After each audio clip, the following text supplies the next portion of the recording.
Thinking back, I remember the exact moment the great wheel in the sky stopped turning for me, and those god-awful wheels in my head started. At that particular moment, I was being lifted out of the water. And no, it wasn't for a baptism, if that's what you're thinking. I was being lifted out of the water, back onto the boat. For 2 seconds, I was quite literally in flight. Any observer might have counted 1 Mississippi, 2 Mississippi, before watching the back of my head smash against the wooden afterdeck.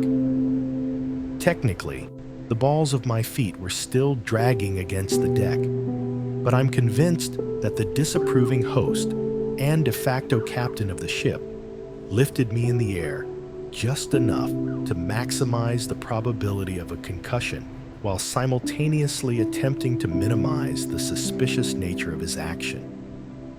Truth be told, I was drunk. And since we're being honest here, I was also completely blown out of my mind.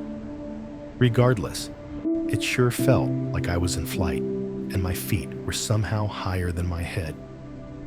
Yet the footage from the cell phone camera doesn't confirm that. Quite the opposite, really.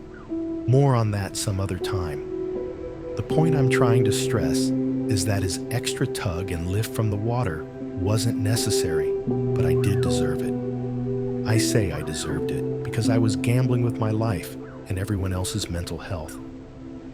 It's not every day that you see someone you just met dart out for a swim in the middle of the Gulf of Mexico. Or America, depending on your politics. The truth was that I wasn't feeling the trip.